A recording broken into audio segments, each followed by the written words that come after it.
sabe como funciona. Eu vou comentando daqui, vocês vão comentando daí. Vamos lá, então. André, para a gente finalizar então, para fechar isso aqui com chave de ouro, eu acho que essa pergunta ela acaba refletindo várias outras que eu fiz aqui para você nesta conversa, que é sobre a confiabilidade histórica do Novo Testamento. Então, tem muitas pessoas levantando questões, se há alguma coisinha histórica ali, a gente lê alguns superchats aqui, como o do Scania, levantando essas questões, e teve outro aí também, esqueci de quem, falando assim que como a gente pode tirar alguma coisa histórica de um livro que está cheio de mitos. Eu queria que você fizesse uma reflexão final em cima disso. Você que é ateu, inclusive, colocou isso aí, né? Parece que você está defendendo aí o Jesus histórico, você deveria, na verdade, questionar até mesmo a existência desse Jesus. Tem gente que traz essa reflexão e tudo. O que você acha disso, Chevitarese?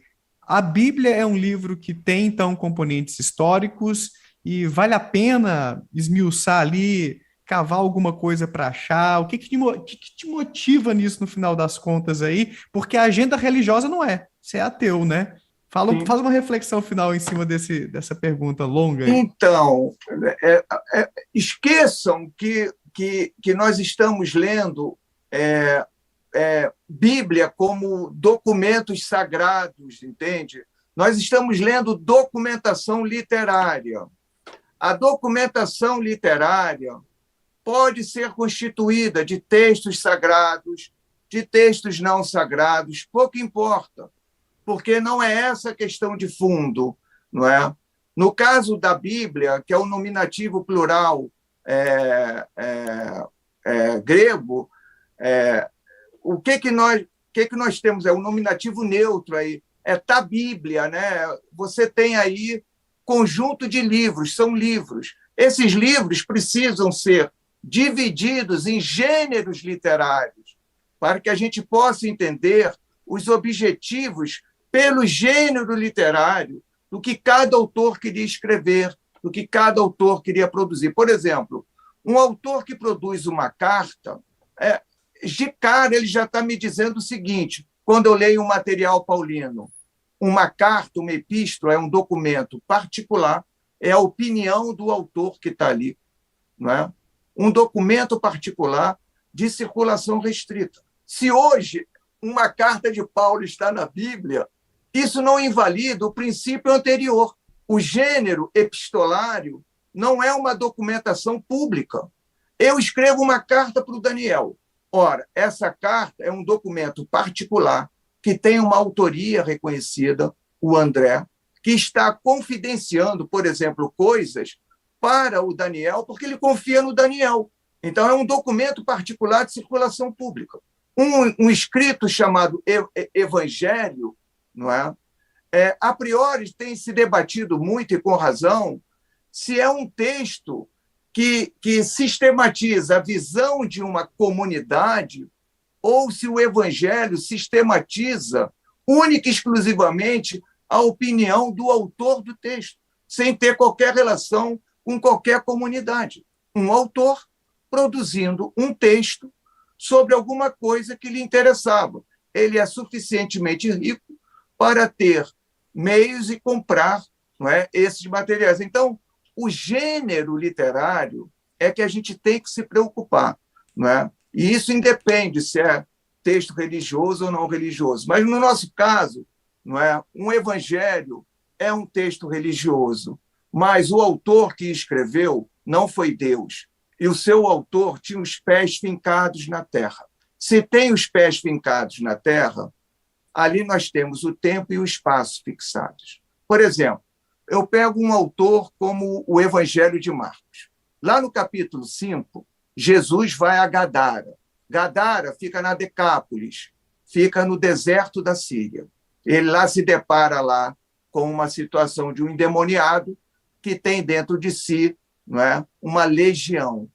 Esses demônios estão atormentando aquele indivíduo. E, num dado momento, o demônio diz assim, bom, Jesus, deixa a gente sair desse corpo e entrar naqueles porcos que estão ali. E Jesus, bom, então vamos fazer isso. Eles saem e vão naquela vara de porcos e os porcos se precipitam ao mar. Ora, só isso, para mim, se o problema fosse só mitológico, eu já tinha resolvido. Não é? O autor do Evangelho de Marcos está dando provas de que ele não sabe nada de geografia. Inclusive, nós aqui no Verdades Ocultas da Bíblia já fizemos vídeos sobre essa passagem, demonstrando o componente político desse texto, né? Porque naquela região havia uma legião romana, havia ali que ela era representada, né, pelo emblema do porco, do javali. Nós temos o paralelo desta história mesmo, tá bom? Em Flávio Joséfo, nós abrimos o texto de Flávio Joséfo em paralelo ao Evangelho de Marcos e descrevemos ali, né, os acontecimentos. Demonstramos formalmente desde quando a legião romana ali ficou, o tempo de que ela, vamos dizer assim, acampou ali, né, ou vamos dizer assim, teve o controle daquela região desde antes de Cristo, desde antes da Era Comum até depois da Era Comum, o seu nome. Então, tudo isso nós temos aqui no Verdades Ocultas da Bíblia, tá bom? Então, esse texto ele tem mais um componente político por trás. Ele nunca esteve ali, porque no deserto da Síria, a última coisa que se tem, aliás, como em todo deserto, é mar. Não é? Se no deserto tivesse mar, dificilmente, não é, aquela região seria tão seca. E nós vimos ali que até Joséfo vai demonstrar que era um rio, né? Era um rio, um córrego que havia ali. E é um episódio duríssimo aquilo ali, né? Quando a gente vê as descrições de Joséfo, tudo que está acontecendo ali, o enfrentamento de sicários e das legiões romanas e tudo mais, e que eles são convidados, né, derrotados, alguns deles a adentrarem as fileiras dos porcos, né, daquela legião que está ali. Tem o nome dela que eu não vou lembrar de cabeça. E nós temos tudo em Joséfo. Tudo está no vídeo, tá bom? A capa do vídeo com certeza apareceu aí para vocês. Então, de alguma forma, não é, até erros geográficos esses autores cometem. Então, isso não invalida o texto. Esses autores estão escrevendo em ambientes urbanos. Esses autores estão escrevendo em grego. Esses autores, não é, jamais deveriam se preocupar, porque a literatura antiga grega nunca se interessou em escrever sobre o mundo rural, espaços rurais. E, de repente, em autores localizados em cidades, eu, de repente, me deparo com parábolas de um indivíduo falando assim: o semeador saiu com tantas sementes e jogou na terra, e isso produziu X frutos, não sei o quê. Caramba, é tanto detalhe, não é, do ambiente rural, que aquilo dificilmente pode ser uma invenção do autor citadino. Eu que fiz uma tese, não é, de doutorado sobre o mundo rural antigo grego, eu sei o quão difícil é trabalhar com dados do universo rural. Ninguém queria falar sobre camponês.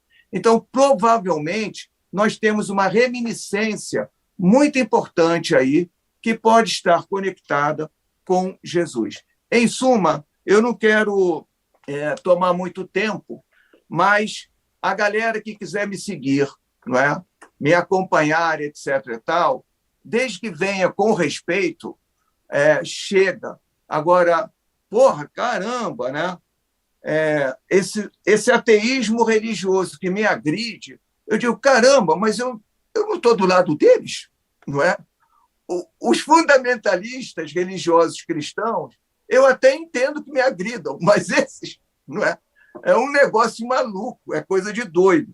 É porque você tem que dizer que não existiu, senão não vale, pô. A galera que milita é assim. Você tem que botar a camisa do time e gritar no megafone lá a cartilha da rapaziada. Lembrando que eu tô brincando, hein, galera? Tô brincando. Eu sei o que é isso, né? A galera que é ateu militante não curte também, eu aqui. E os fundamentalistas religiosos também não curtem muito, não. Então, fazer o quê? É a vida. Ninguém agradou a todo mundo. Então, eu acho que é como isso, que é. viu, Daniel Gontijo, meu irmão? É um pouco. Legal, Eu posso André. falar desses 2 livrinhos aqui? Fala aí, eu vou colocar os links deles aqui depois da live, olha tá? Mas só, fala aí, livros. faça o jabá. O primeiro livrinho Livros, ó. é esse aqui. Saiu tem uns 50 dias. Jesus de Nazaré, o que a história tem a dizer sobre ele. Ele é resultado de um conjunto de lives que eu fui fazendo com os meus seguidores e, ao término disso tudo, eu sistematizei e produzi um texto de divulgação científica, o que não quer dizer que não seja acadêmico, de divulgação científica. Dedé, aí não, né, Dedé? Dedé, aí não. Você produziu uma obra com dados e informações para divulgação científica. Dedé, você falou no outro vídeo que tinha que submeter o bagulho lá aos pares. Dedé. Já tô íntimo, acho que eu tô pensando até em fazer história. Eu tô pensando, acho que eu vou pra Federal fazer história lá só pra estudar com o André Chevitarese. Porque, Dedé, aí você tá quebrando as pernas, Dedé. Não, isso aí é para divulgação científica. É um conjunto de dados que você sistematizou, botou num livro e tá vendendo pro seu público. E, inclusive, galera, 2025 sai o meu livro, hein? 2025 sai o meu livro aí. Aliás, vão sair 2. Em 2025 saem 2 livros, tá bom? 2 pra galera aí. Vambora. Científica, muito com todas as informações de primeira que circulam, que tem sobre o que a história tem a dizer sobre Jesus de Nazaré, né? O segundo livrinho, também maneiríssimo, que eu escrevi com meu camarada Daniel Brasil Juste, chama-se Jesus o Mago, um olhar ainda negligenciado sobre Jesus de Nazaré. Esse livro aí, com esse tema, nós temos aqui na biblioteca do canal de um autor inglês, né? Jesus o Mago. Nós temos esse livro aí, hein? Mas vamos comprar, né? Para ver na perspectiva aí do Justin e do André Chevitarese. O livro que a gente tem aqui é faca na caveira, hein? Jesus o Mago é faca na caveira o que a gente tem aqui, hein? Então, é outro texto muito legal. Esse, então, é tipo conversa de botequim. Foram 4 lives que nós transformamos num diálogo, não é? Super gostoso de ser lido, acho que se lê, não é? Em 1 hora, 2 horas, 120 páginas, muito gostoso. Você está recebendo, então, aí no máximo até amanhã, porque eu esperava que você já tivesse recebido. Esses 2 livros, não é? É compromisso que pessoas como eu, como Daniel, temos de matar a cobra e mostrar o pau, não é isso que diz o ditado aí? Essa Quer dizer, compromisso a expressão. de poder levar... Eu já fiquei meio assim, porque eu dei uma paradinha aqui, porque o livro que eu tenho aqui é de Morton Smith, PhD. Ele é PhD.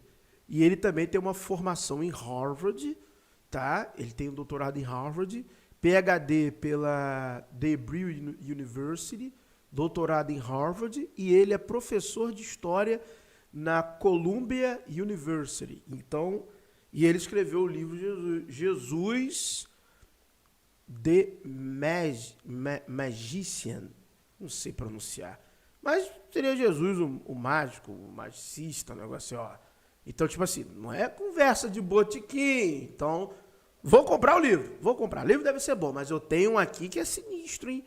E aí o pessoal tem acesso aqui na nossa biblioteca do canal. Ou fazer uma divulgação científica com o compromisso de transformar, qualificar o público das redes sociais, né? Dizer para eles que rede social não se faz pesquisa, mas se apresentam resultados de divulgação científica de pesquisas que são feitas, não é, nas esferas próprias disso, que é a universidade, que é a academia, que são nos congressos. É ali que a gente faz pesquisa, apresenta os resultados. E para o nosso público, esses 2 livrinhos muito legais aí. Valeu, rapaziada. Muito obrigado por terem assistido a mais um vídeo no canal Verdades Ocultas da Bíblia.